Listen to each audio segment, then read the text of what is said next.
Fala pessoal, prazer ter vocês de novo aqui. Estamos aqui no terceiro episódio do Open Heartcast. Hoje com um convidado muito especial, o Dr. Valdano Manuel, cirurgião cardíaco formado na USP. Está fazendo também o doutorado lá agora, pesquisador importante e mais importante do que isso, nosso grande amigo. Valdano, prazer ter você aqui, cara. Prazer todo meu. Olá, todo mundo aí, você que está nos escutando aqui nesse momento.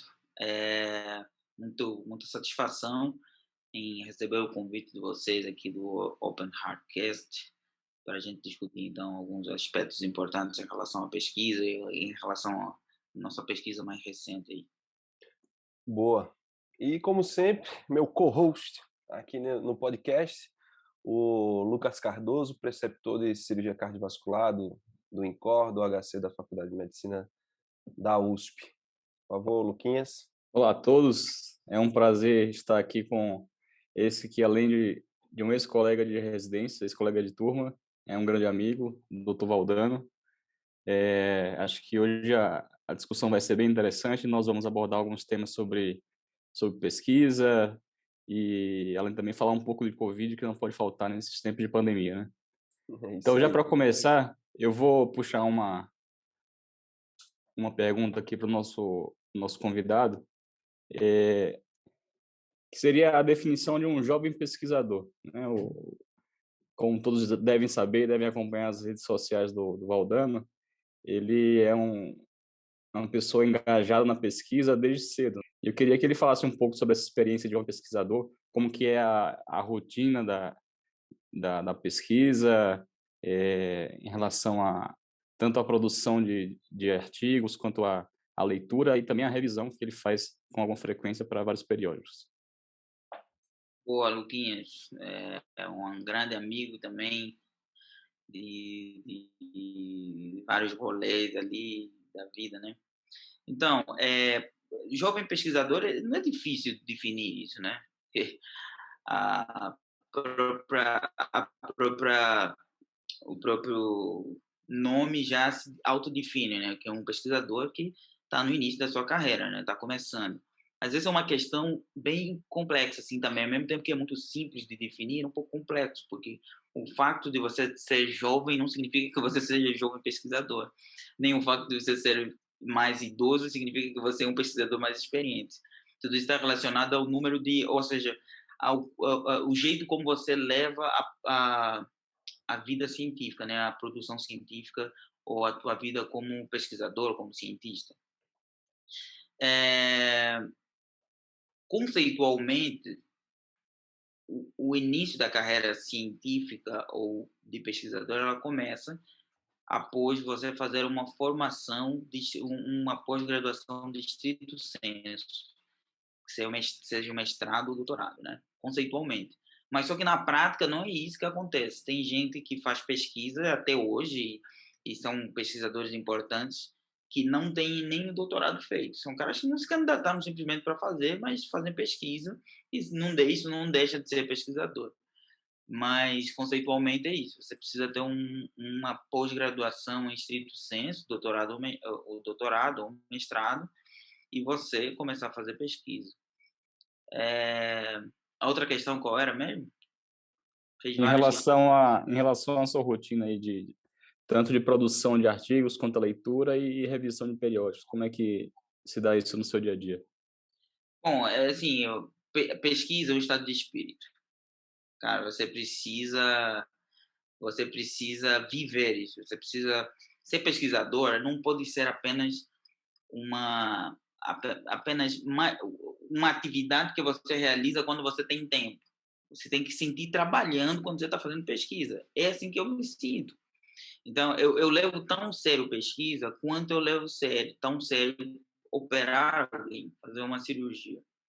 Porque o resultado de cada pesquisa que eu faço, elas poderão intervir, ou poderão influenciar na condução de um caso que é alguém, entendeu? Então, eu tenho que levar tão sério do mesmo jeito. Tem gente que faz pesquisa como apenas como uma obrigação, ou quando tiver tempo, um dia eu vou fazer, entendeu? Então, o primeiro conceito é esse, eu levo como uma atividade paralela com o mesmo peso que operar.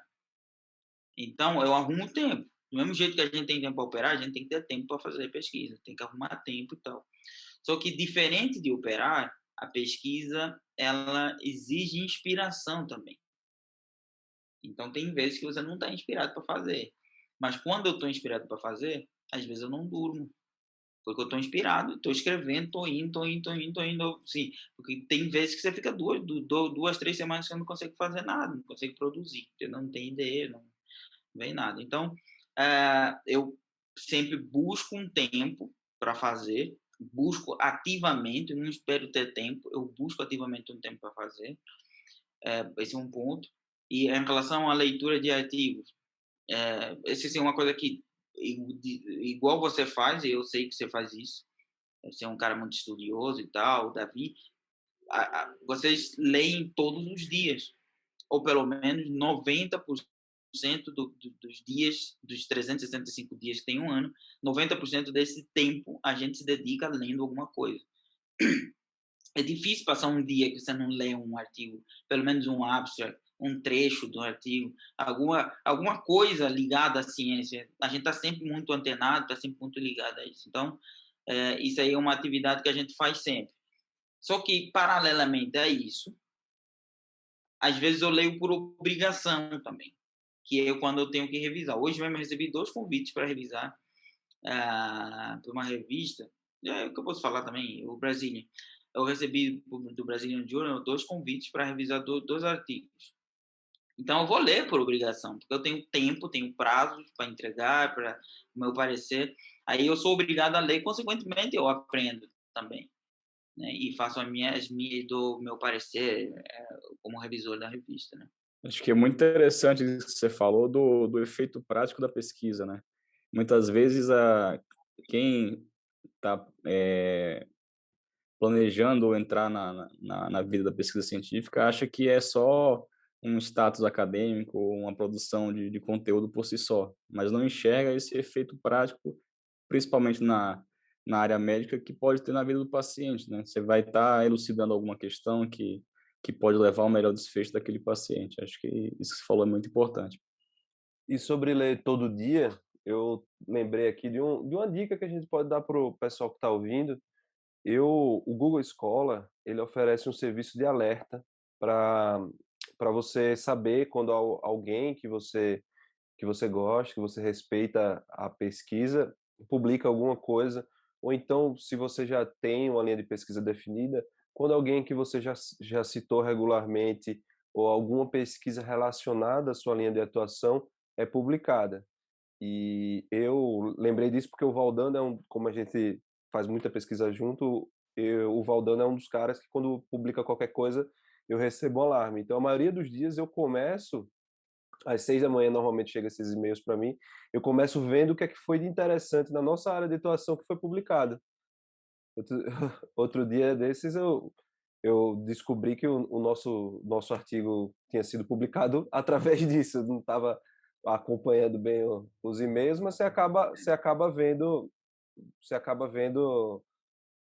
rotineiramente o que está acontecendo na ciência. E ciência é algo que não para, né? Você tem que estar o tempo todo lendo, ainda mais na sua área de atuação, para não perder o timing das coisas, não perder o timing de publicação de algo que você está interessado. Boa. Em relação a isso, aos alertas, tem essa possibilidade do Google Acadêmico, o Google Scholar, mas também tem as revistas como tal. Você pode ir nas revistas. Eu falo muito isso nas aulas que eu dou, quando eu falo nas aulas que eu dou de pesquisa. Você tem que escolher 4, 5 revistas mais importantes na tua área de atuação. Você se inscrever nessas revistas, que é um alerta, pedir um alerta, que você vai ter acesso a esse alerta todos os dias.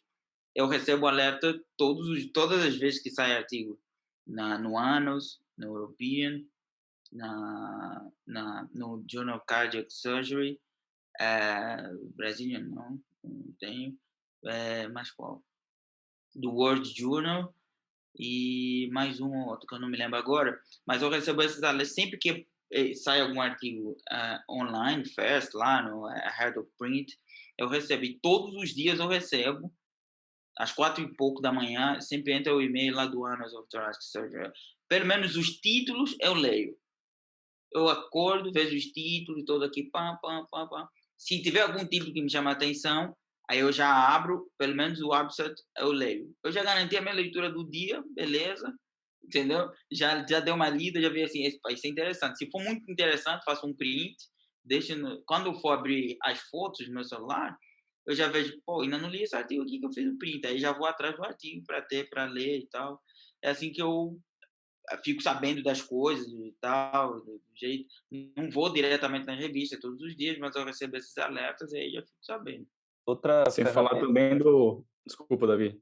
Sem Não, falar não. também dos grupos de WhatsApp, né? Que, querendo ou Sim, não, com Ajuda. frequência, quase todos os dias, os grupos que nós temos, né? Grupos com outros colegas médicos, sempre há um compartilhamento frequente de artigos, né?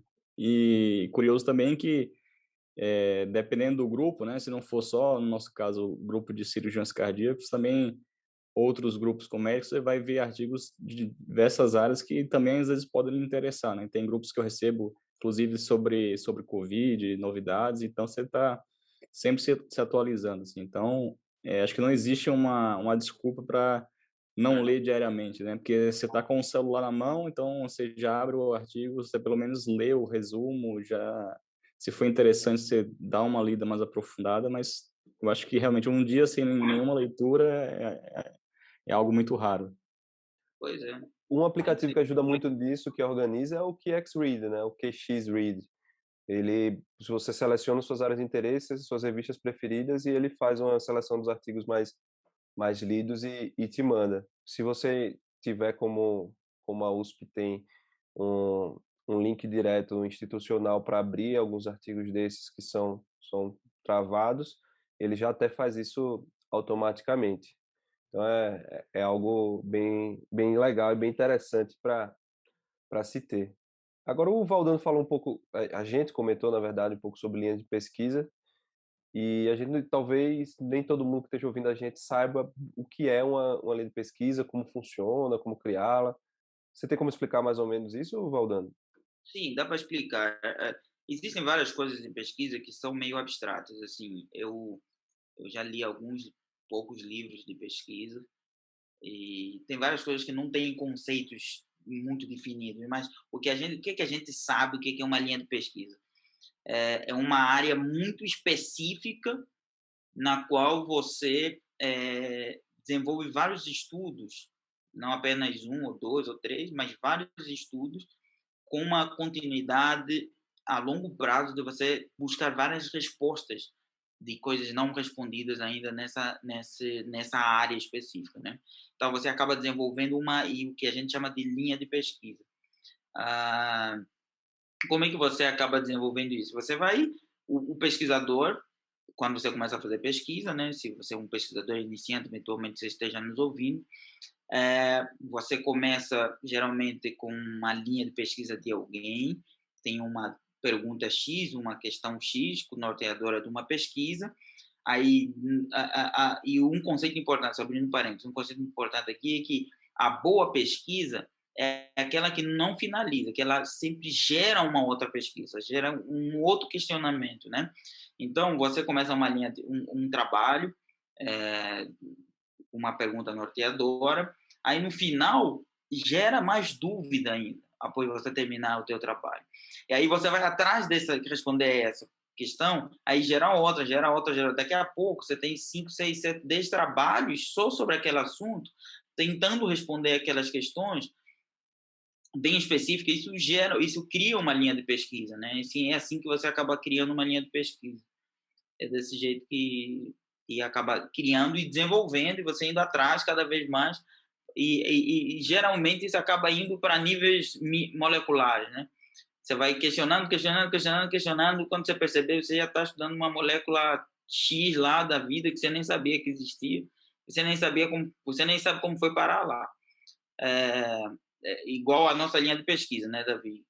e que a gente vai se questionar. A gente começou estudando um negócio que depois começa a se questionar, aí a gente hoje já está estudando mais fisiopatologia, tentando entender melhor a fisiopatologia, a gente já está esquematizando como é que é a fisiopatologia dos cianóticos e acianóticos. Eu acabei de fazer uma lista de 21 trabalhos, 21 perguntas que a gente tem que responder sobre essa nossa linha de pesquisa. Então, são 21 estudos que a gente tem que fazer. E alguns deles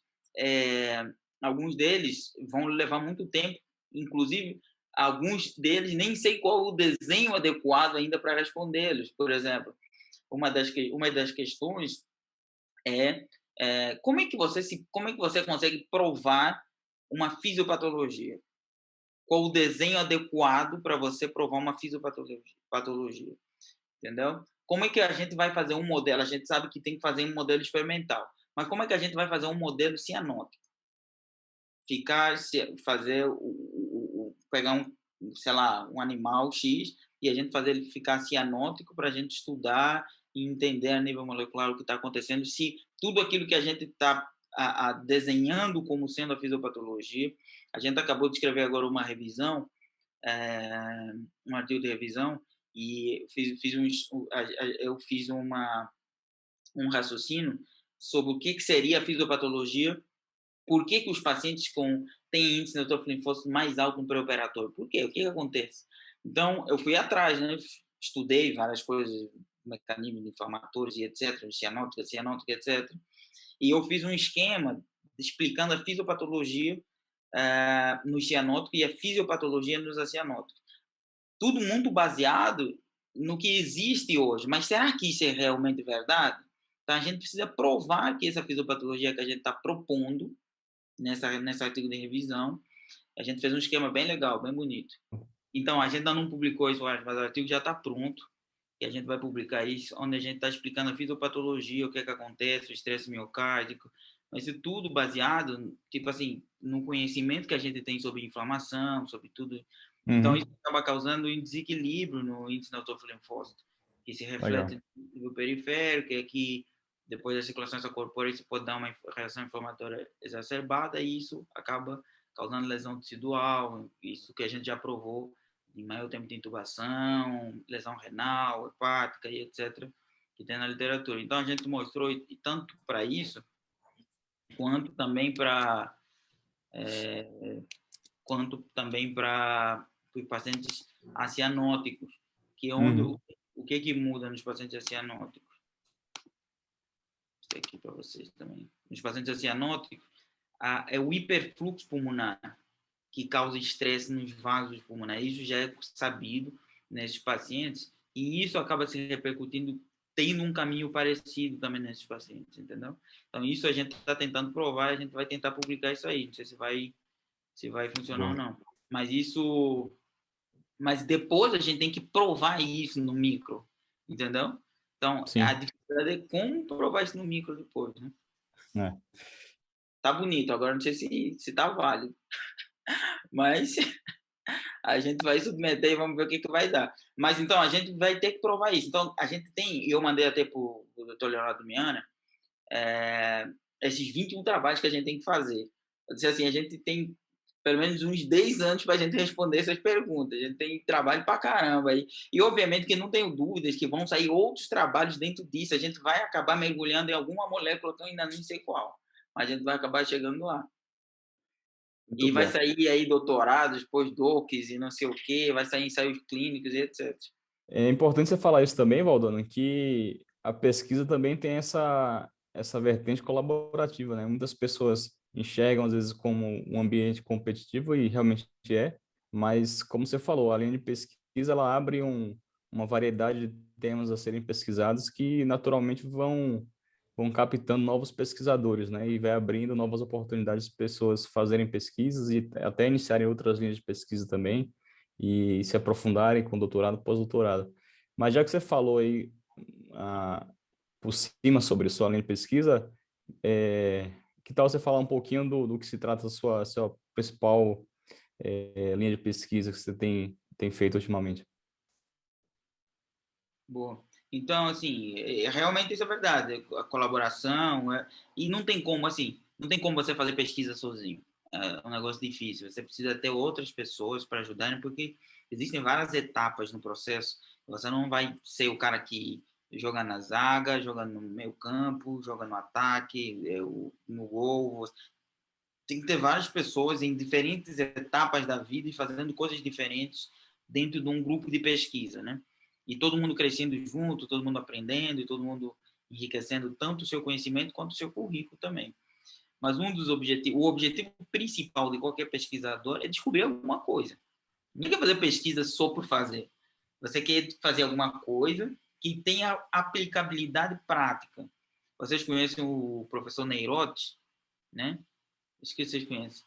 Ele mandou uma mensagem no ResearchGate, quando a gente publicou esse último artigo, perguntando assim, como é que você faz, como é que é a aplicabilidade prática desse índice neutrófilo linfócito. E eu respondi para ele, a gente não sabe ainda, mas a gente está buscando formas de entender melhor, cada vez melhor esse índice, tanto a fisiopatologia, o que muda, se é modificável esse índice ou não, como vai ser modificado, uma facilidade de aplicar ele na prática, tanto quanto a facilidade de a gente calcular ele. Ele é muito fácil de ser calculado. Agora, ele é tão fácil do mesmo jeito para ser aplicado na prática? Todas essas questões a gente está buscando responder. E a gente vai dar a resposta nisso talvez daqui a 4, 5, 10 anos, sei lá, não sei daqui a quanto tempo. Mas a nossa linha de pesquisa, que é o índice neutrófilo linfócito, que ele já vem sendo estudado em pacientes adultos já há algumas décadas, em crianças não eram estudados. Na verdade, tinha alguns estudos que mostravam que crianças que tinham leucocitose, e às vezes os pacientes que tinham leucocitose tinham um desfecho pior, mas não se estudava diferentes tipos de células brancas, né, de leucócitos, que estavam envolvidos nisso. Só que a gente, então, começou a estudar isso após alguns estudos prévios nessa linha de pesquisa terem sido publicados. Tem um trabalho que eu descobri muito mais tarde, que foi publicado em 2016, mas numa revista não indexada ao PubMed. Então, esse trabalho ficou meio que esquecido, mas eu acabei descobrindo, encontrando esse trabalho. Mas os trabalhos mais relevantes, eles começaram a ser publicados em 2019, e o nosso, inclusive, também foi publicado em novembro de 2019. Tem um no 2019, no início, outro no meio, e o nosso no fim de 2019. E daí a gente não parou mais estudando esse índice. O que é? É o total de neutrófilos dividido pelo total de linfócitos, que dá um número absoluto. Quanto mais alto esse número, pior o desfecho desses pacientes. A gente tem observado isso. Muitas dúvidas para serem respondidas ainda em relação a essa linha, mas ele mede inflamação. Os pacientes mais inflamados no pré são submetidos a um estresse cirúrgico, né? Que a gente sabe que a cirurgia, o trauma cirúrgico, ela induz uma resposta inflamatória. A circulação extracorpórea, o contato do sangue com essa superfície não endotelializada, induz a uma resposta inflamatória. Então, se o paciente já está mais inflamado, é natural que ele vai, associado a todo esse processo inflamatório, vai desencadear uma resposta inflamatória maior, um dano tecidual maior, e isso pode se repercutir, então, nos desfechos, tempo de ventilação mecânica, lesão renal, hepática, pulmonar, e etc. Então, a gente tem vindo a estudar isso. Como ele é um biomarcador de fácil acesso, o hemograma tem em qualquer esquina, de fácil acesso, barato, e que vem predizendo, vem se mostrando um bom preditor de desfecho. Então, a gente está olhando assim com bons olhos, se a gente conseguir responder todas essas questões, ele ser um marcador para medidor de risco cirúrgico também, futuramente, né? Muito legal. E você falou que essa pesquisa, de modo geral, esse tema começou a ser mais explorada agora recentemente, né? Há mais ou menos 2 anos. E é importante falar que, se não me engano, foi na Cardiology in the Young, né? A revista que você costuma publicar, eles fizeram um editorial, não sei se foi uma carta, reconhecendo a importância dessa sua linha de pesquisa, né? Do seu papel como pesquisador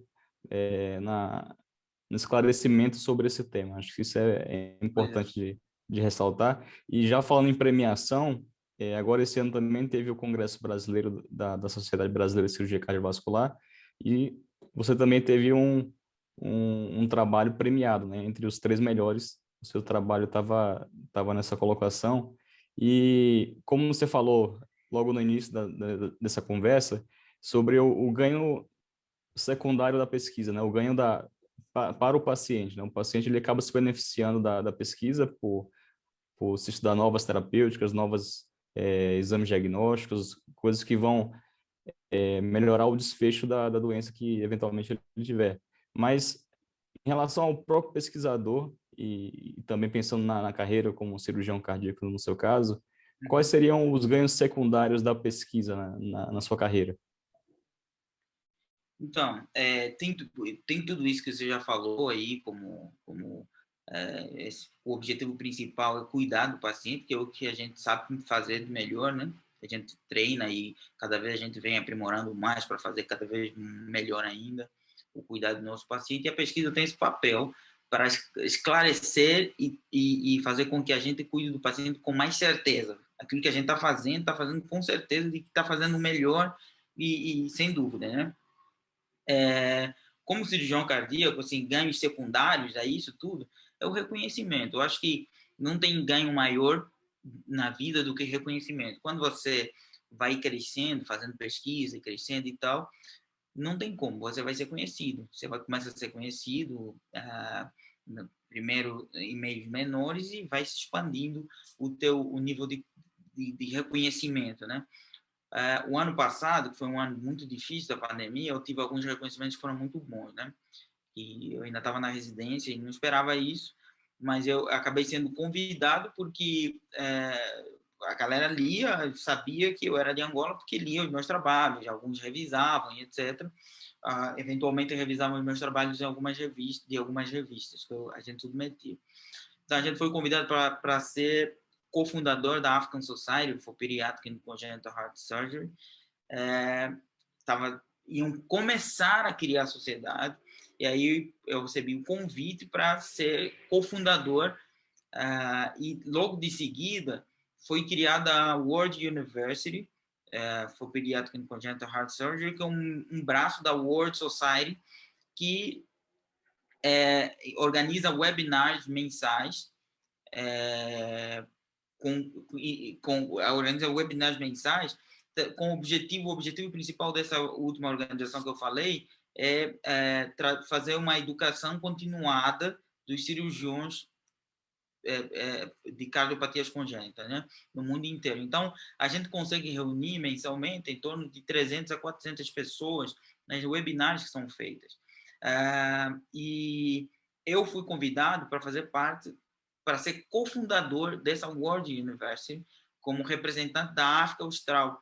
Então, tinham, assim, imagina, só tinha o Joseph Diarani, Chris Cherenkov, tinha o Jeffrey Jacobs, tinha só gente importante, assim, que eu só ouvia o nome dele como editor-chefe, quando me mandasse uma carta de aceitação, ouvia o nome dele num artigo que eu estivesse lendo, e hoje eu tive a honra de ser convidado por esses caras, e hoje eu participo em reuniões com eles, com esses caras, né? O professor Marcelo Jatene, e aqui pelo Brasil está o professor Marcelo Jatene e a doutora Beatriz, da BP também, faz parte desse grupo, desse núcleo forte da World University, e para mim foi uma honra assim, muito grande. Inclusive, a gente escreveu um paper, imagina, eu escrevi um paper com esses caras, a gente escreveu um paper que foi aceito agora na World University, com o primeiro autor, o Cristo, e o último, o Richard Jonas, sim, para mim é surreal. Hoje que eu convivo contigo, Luquinhas, meu amigo, o Davi, e hoje eu convivo com esses caras e assim, igual. E o James Kirkland, eu convivo com o James Kirkland, converso com ele em reuniões e tal. Então, para mim é sensacional. Esse é um reconhecimento, assim, para mim muito grande, acho que é muito maior do que o dinheiro, né? Então, para mim, como cirurgião, mal comecei a carreira e já estou assim, em organizações com esses caras, para mim é algo surreal. Sensacional. Isso é importante frisar, porque a gente vive num país em que pesquisa não é muito valorizada, né? E você ter isso, ter a pesquisa como porta de entrada para você expandir seu network, para você ter acesso a pessoas importantes. Eu tenho certeza hoje que se você quiser fazer um fellow, se você quiser fazer uma parte do seu doutorado de sanduíche em universidades fora, você vai ter, através dessas pessoas, um contato muito interessante. Então, quebrar essa cultura de que pesquisa é algo periférico, que cirurgião, pesquisador é, é alguém ultrapassado, alguém que não. É pelo contrário, é um cara que está sempre se atualizando, é um cara que tem um network muito maior. Eu acho que esse recorte que você fez, esse testemunho seu é super importante. Pois é. Então, só para dar mais um cheirinho assim para vocês, é, recentemente o Frank Edwin, que é o presidente da African Society e é o secretário da World Society, World Society for Pediatric Congenital Heart Surgery, ele mandou um e-mail para mim dizendo que o Volver Root, que é um cara da Harvard, vai ser o guest editor de uma edição de uma revista X, e que chamou ele para ele escrever sobre cardiopatias congênitas na África subsaariana. E ele estava meio ocupado, queria saber se eu queria escrever o artigo sobre isso. Obviamente que eu aceitei, entendeu? Então, Vai dizer o quê também, não? vou dizer não. Então, assim, eu cheguei muito rápido e muito rápido, próximo de gente que comanda a cirurgia cardíaca no mundo, entendeu? Então, eu estou muito perto desses caras. O que me levou perto desses caras não foi porque sei dar ponto, sei fazer anastomose, entendeu? Foi a pesquisa, isso que o Davi está falando, de abrir, que foi tipo assim, foi o que abriu as portas para chegar perto dessas pessoas. Hoje eu posso mandar e-mail para o Cristo, ele sabe com quem está falando. Eu mando e-mail para o Jacobs, para o José de Arana, ele sabe com quem está falando. Entendeu? Ele sabe que é o Valdano de Angola que está falando comigo. Não é, tipo, você manda um e-mail para quem é você? Entendeu? Então, e tem gente que são nossos chefes, que alguns até que podem ser apologistas dessa teoria de que não, se quem opera com cirurgião, não sei o que a gente brinca, não tem como chegar perto desse cara, entendeu? Não tem como chegar perto.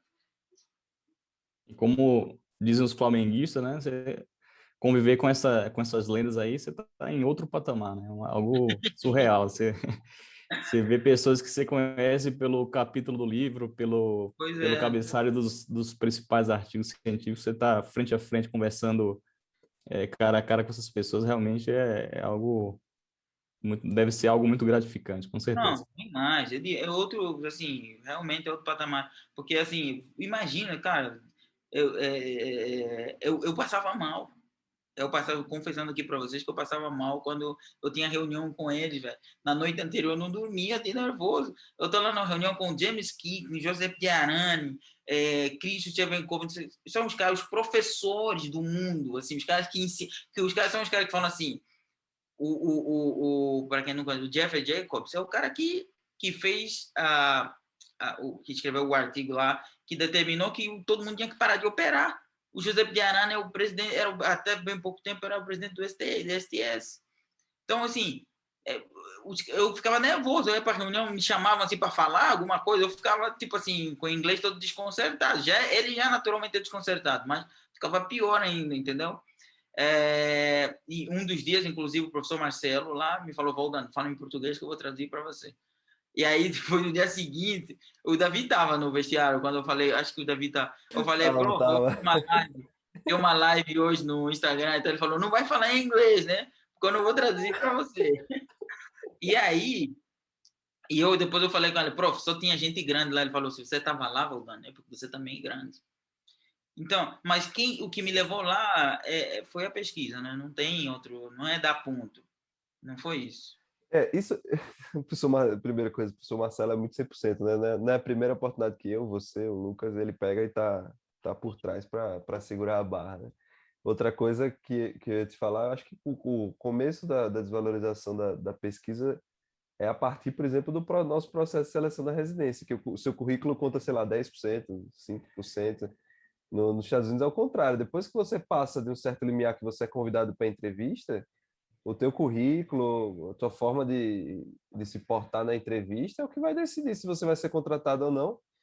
E no momento de você ser contratado no hospital também vale muito isso, né? Ah, não, ó, esse cara é um cara pesquisador, tal, nosso hospital precisa ter produção científica, a gente conta nos dedos no Brasil quais são os hospitais que tem essa preocupação. Não, a gente vai ter acho que o INCOL é um exemplo disso, né?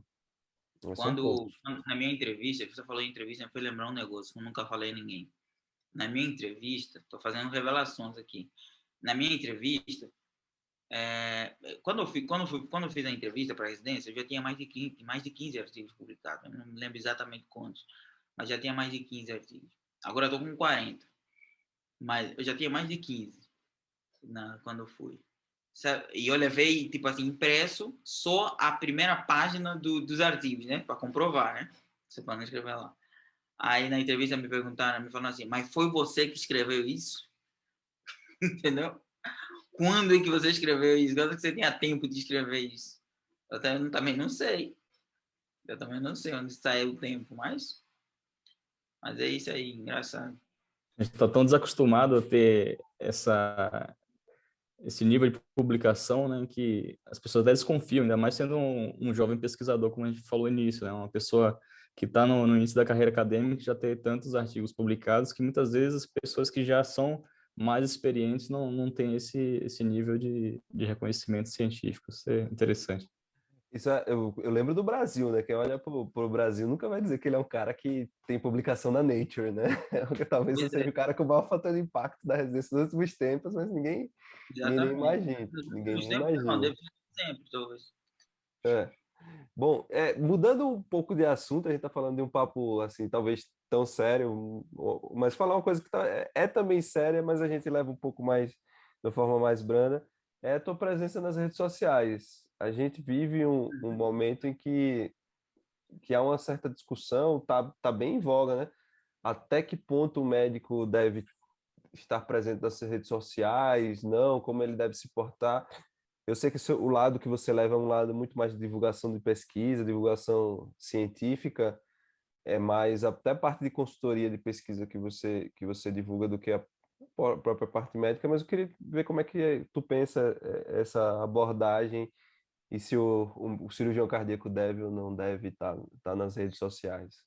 Bom, essa é uma questão bem interessante, muito legal isso aí. Cara, hoje o mundo é digital, não tem como a gente fugir disso. Todo mundo virou o mundo virou completamente digital e se a gente se abstém disso, a gente só vai estar perdendo. Entendeu? Quem se abstém disso só perde. É difícil lutar contra isso. Eu nunca tinha sido apologista disso, tinha amigos que já faziam, da neurocirurgia, principalmente a galera da neurocirurgia já tinha página lá, os outros residentes já tinham, e eles já tinham esse entendimento, e eu sempre fui um pouco mais resistente. No início da pandemia, o ano passado, foi quando eu comecei, ficar em casa, não tá fazendo nada, fiz um testezinho, coloquei um questionário, e as pessoas foram respondendo, eu vi que aquilo funciona. E eu vi como uma oportunidade de chegar mais perto de gente que não tem oportunidade de estar perto da gente. E nós podemos transmitir algum conhecimento para essas pessoas sem se expor, ou seja, sem infringir o que está recomendado que o médico não pode fazer nas redes sociais. Expor pacientes e tal, e etc. Ou mostrar vantagem, querer mostrar que você é melhor que todo mundo. Na verdade, as pessoas acabam mostrando isso, e você pode fazer essa demonstração, que você é um cara diferenciado, sem falar que você é diferenciado. Então, você tem que saber mexer com isso, entendeu?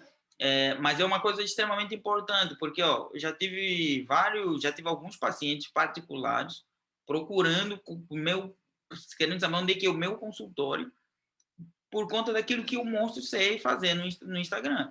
Mas o que já aconteceu de positivo, além dessa parte que pode gerar dinheiro? É o número de pessoas que tiveram a oportunidade de me ouvir falar sobre diferentes doenças, dando aulas, e hoje eu já dei aula, acho que para as 5 regiões do Brasil. Acho que eu já dei aula para perto de mais de 20 estados que eu já dei aula. Amazônia, tudo quanto é canto já dei aula. Para Bahia, Feira de Santana, não sei de onde, liga de perfusão de Feira de Santana, já dei aula, liga de não sei de onde, Piauí, de Maceió, né? Já dei aula de tudo quanto é canto. Isso não seria possível se eu não tivesse uma rede social onde as pessoas pudessem me encontrar. Aquela comunicação de boca a boca, que todo mundo... o Lucas é muito bom em operar válvula. Tem que esperar até um dia essa comunicação chegar lá na Amazônia. Nunca vai chegar, véio. Mas hoje é possível chegar através do Instagram, você mostrar alguns resultados, algumas coisas que você faz, e isso oferece a oportunidade da pessoa que está longe, que teria dificuldade de chegar até você, de poder entrar em contato com você, tirar alguma dúvida e chegar até o teu consultório e etc. Os cirurgiões plásticos são os caras que começaram com isso, expondo um pouco mais. Tudo bem, alguns exageram, como o caso recente que todo mundo sabe ali, da cirurgia lá, mas sendo comedido, é muito legal, é muito bom. Eu gosto disso, acho que hoje em dia faz parte da minha vida esse negócio aí no Instagram. Eu conheço muita gente, convivo com muita gente, aprendo com muita gente, me divirto com a própria rede social e a vida vai andando. Isso é muito legal, né? Acho que, além do que você falou, né? Primeiro tem a estratégia de publicidade do médico, né? Que é uma coisa lícita, você fazer publicidade do seu serviço, da maneira que o Código de Ética aconselha. Tem esse papel que você falou muito, muito forte aí da educação médica, né? Tanto de outros médicos ou estudantes de medicina que estão durante a formação, ou também dos próprios pacientes, que você pode publicar um conteúdo que vai esclarecer dúvidas e etc. E também tem outro ponto que a gente acompanha muito na sua prática na rede social, que é o engajamento que você faz de novos pesquisadores, né? Você, inclusive, tem os seus afiliados, né, que ele considera como um padrinho, que, inclusive, já tiveram publicações a partir desse aconselhamento que você vem dando pela rede social. Como é que isso funciona? Exatamente. Então, assim, tem essa parte. Cara, assim, a rede social, eu recebo muitas mensagens, você não tem noção das mensagens, e é muito gratificante as mensagens que eu recebo, de gente, tanto de pacientes agradecendo, de gente que tem dúvidas. Não sou, hoje eu estou virando tipo um médico, não sou um cirurgião cardíaco, mas um médico, porque eu estou lá na rede social, as pessoas veem, o avô teve não sei o quê, bateu com a cabeça não sei onde. Manda a tomografia, você pode olhar a tomografia para mim e tal. Fui num médico, mas não senti confiança, eu confio em você, você pode não sei o quê. Eu vejo, olho, eu falo, não, vou mandar um amigo meu que é neurocirurgião, aí mando, aí dou o feedback na pessoa. Aí as pessoas, não entendo de eletro, não sei o que, você pode me ajudar aqui, aí ajudo e tal. Tem uns pacientes que também vêm, tiram dúvidas, mas eu recebo muita mensagem de gente que fala assim: você me inspira para fazer pesquisa, você me inspira para ser cirurgião cardiovascular. Eu quero muito escrever alguma coisa, me ajuda, me ensina. E eu acabo fazendo isso de algum modo também, inspirando as pessoas, sendo um verdadeiro digital influencer para a área de cirurgia cardiovascular. E tem um grupo que foi criado lá pela Flávia Ju, lá o Padrinho Med e tal, e eu tenho um grupo de pessoas que trabalham comigo, que a gente faz pesquisa, eu aprendo bastante com eles também. Eles acham que não, mas tem coisas que eles falam que eu não sei, não sabia, e acabo aprendendo bastante com eles. Obviamente que é uma reciprocidade, é uma troca de conhecimentos, e a gente aprende juntos, e a gente desenvolve algumas pesquisas, estamos fazendo aí revisões sistemáticas e tal, que a gente está desenvolvendo e estamos indo, né? É um jeito também de crescer. Muito Boa. bom. Estamos no finalzinho já aqui, né, Luquinhas? Uhum. O E, BBB está passando. e eu acho que um dos últimos tópicos que a gente tinha combinado de conversar, eu acho que é do último trabalho de vocês aceito no Cardiology of the Young, que é a situação da cirurgia cardíaca pediátrica dentro do Brasil durante a pandemia do Covid. Eu vou até compartilhar aqui a Boa. tela do trabalho, que eu acho que tem algumas coisas legais aqui que a gente pode falar. Você quer dar um panorama um pouco do que foi esse trabalho, como é que você participou nele, Valdano? Uhum. Bom, esse trabalho é um trabalho bem interessante, eu acho que até vai ser bem citado na literatura, porque ele traz vários dados interessantes, desde a concepção assim do paper, do próprio paper, que o Dr. Leonardo Miana, que é o autor principal, ele apresentou esse trabalho antes mesmo de se tornar um paper. Ele fez um survey no Brasil em novembro, desde novembro a 22 de novembro, em que ele fez um questionário através do Google Forms e enviou para os 22 estados do Brasil que tem cirurgia cardíaca e que dá um total de 46 centros, né, de cirurgia cardíaca pediátrica, sendo que a maioria deles estão no sul do Brasil. E aí ele apresentou esse trabalho, então, num congresso da Sociedade Brasileira de Cirurgia, de Cardiologia Pediátrica, e depois ele chamou e falou assim, Valdano, podíamos escrever esse negócio aqui, o que você acha? Ele pegou e entregou para mim o PowerPoint da apresentação, só foi isso. Aí ele entregou o PowerPoint e falou, não, o trabalho está pronto, está aqui o PowerPoint, está aqui os artigos, é só escrever. As Tava missões pronto. impossíveis do Miana, é muito bom.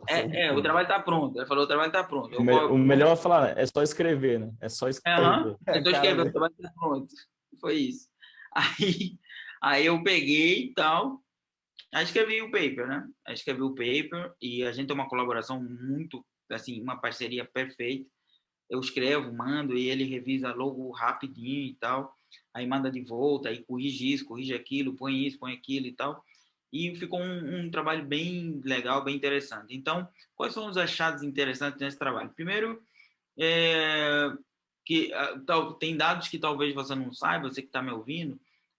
Primeiro, Brasil tem 27 estados, que você sabe, mas só 22 tem cirurgia cardíaca pediátrica. Então, tem 5 estados que não tem cirurgia cardíaca pediátrica. Então, isso já é uma dica, você que quer fazer cirurgia cardíaca, já faça a cirurgia cardíaca pediátrica depois, que tem espaço para trabalhar. Roraima, Acre, Tocantins, Amapá, não tem cirurgia cardíaca pediátrica.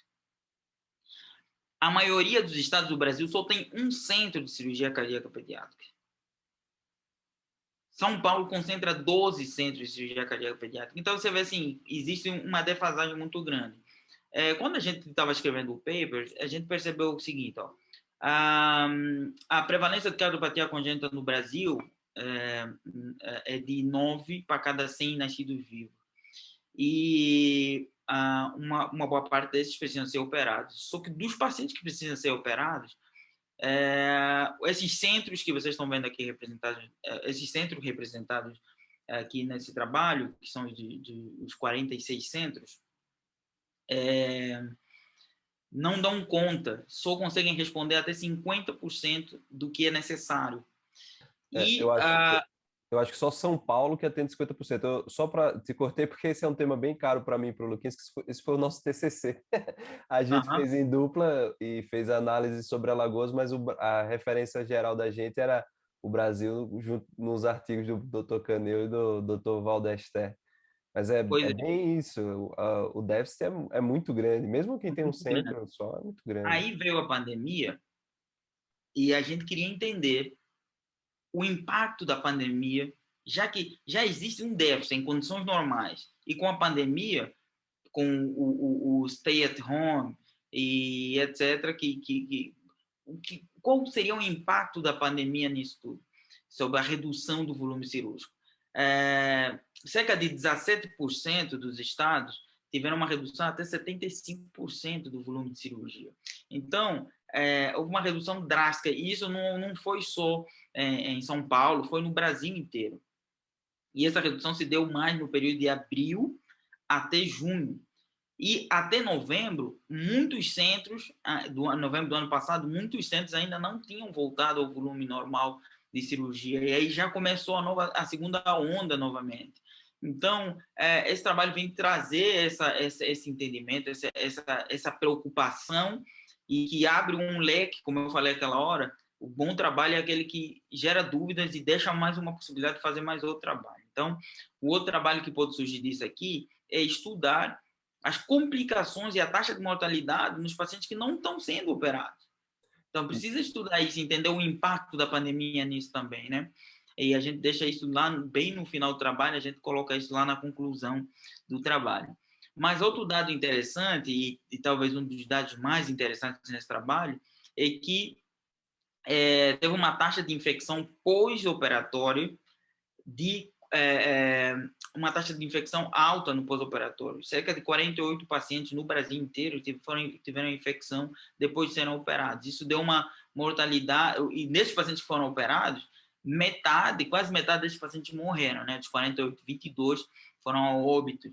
Isso deu uma taxa de mortalidade de 45,8% dos pacientes que acabaram indo ao óbito após a infecção de Covid. Então, a gente também reforça nesse trabalho a necessidade de protocolos mais rígidos na triagem dos pacientes no pré-operatório, no pós-operatório também um fluxo melhor no cuidado desses pacientes, evitando infecção, porque quando os pacientes infectam, a mortalidade é extremamente alta nesses pacientes, né? Beira quase 50% dos pacientes acabam indo ao óbito. Outra coisa que a gente tem visto na nossa realidade do INCOC, que o trabalho também reforça, é o aumento da complexidade dos casos. E é engraçado que a gente fala, não estamos operando pouco, mas você vai na UTI, a UTI está cheia. Por quê? Porque está cheio de doente grave, que vai demorar, vai ter mesmo um tempo de internação longo. Então é meio paradoxal, meio com contrassenso, né? A gente espera que está operando pouco, a UTI estaria vazia, mas isso é algo também que a gente tem encontrado e tem vivido aqui na nossa realidade. E embora sejam cirurgias que são planejadas, né, se não são cirurgias de uma emergência, mas são cirurgias que devem ser operadas nesse curto espaço de tempo e depende muito do manejo clínico, que é bem difícil nesses pacientes, né? Então, ainda, como eu falei, com poucos dias ou poucas semanas, eles devem ser operados e não podem ultrapassar esse período.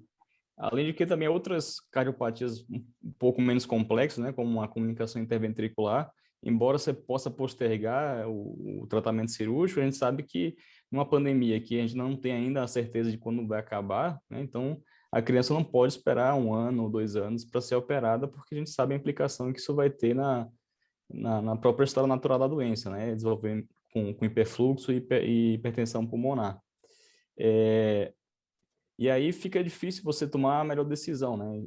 Até que ponto você deve realmente restringir o número de cirurgias e acabar comprometendo esses pacientes que estão na fila, ou tentar conciliar e voltar a operar esses pacientes, mas aí correndo o risco dessa co-infecção pelo Covid. Acho que é muito complexo esse tema e acho que até hoje a gente não tem uma resposta, né? É bem complexo, que a gente fez um trabalho para saber do impacto mais ou menos parecido ao do Dr. Ricardo e tal, e lá o da coronária, que saiu esses dias no Journal of Cardiac Surgery, sobre o aumento de ruptura ventricular, de ruptura do septo interventricular lá do Beto, né? A gente fez um trabalho parecido em crianças também, para ver o impacto da pandemia na cirurgia cardíaca pediátrica do INCOR só. O que a gente observou? Além da redução do volume, aumento da complexidade, que a gente viu também que aconteceu no Brasil inteiro, no INCOR não teve aumento da mortalidade. Não teve significância estatística no aumento da mortalidade.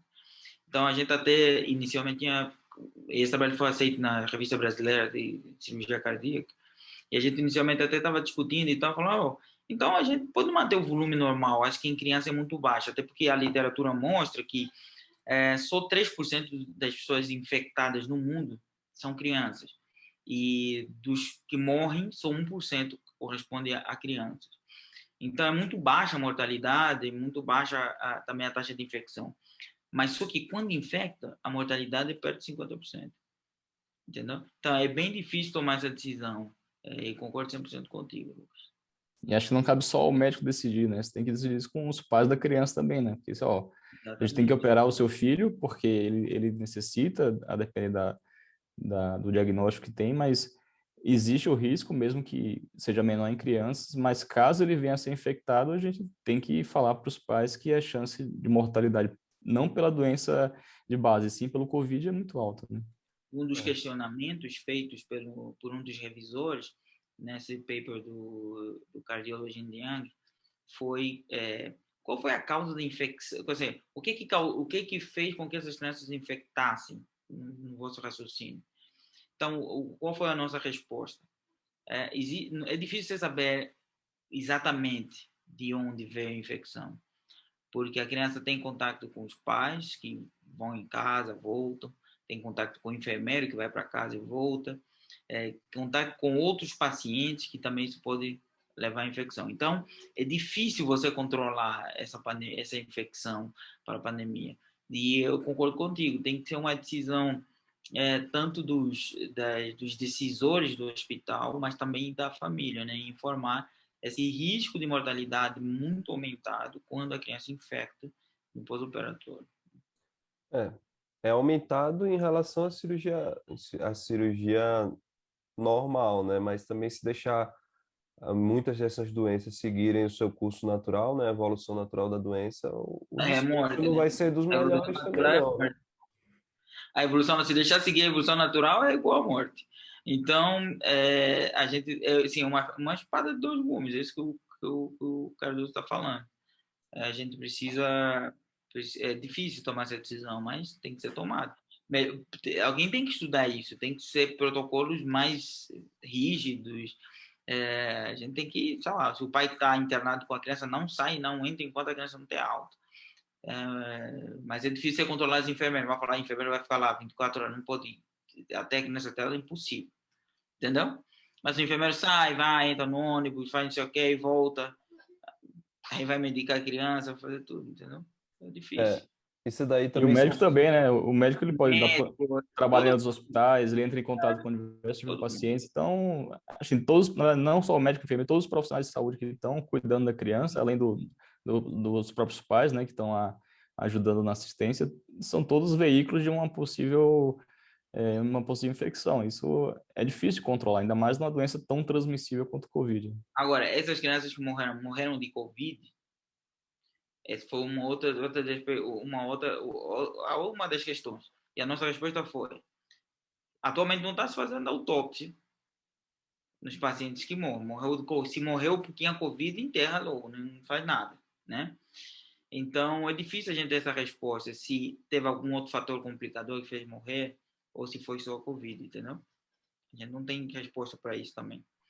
Se a Covid só foi um gatilho para essas crianças morrerem, era a complexidade da doença que tinha, que fez com que o Covid foi só mais um gatilho, a gente não sabe responder. Não tem como responder essa pergunta, por enquanto. Isso, inclusive, são cenas dos próximos capítulos, né? Porque um dos planejamentos meu e do Luquinhas é trazer algumas das pessoas que estão estudando isso, estão estudando como é que está sendo esses desfechos aqui para participar do nosso podcast.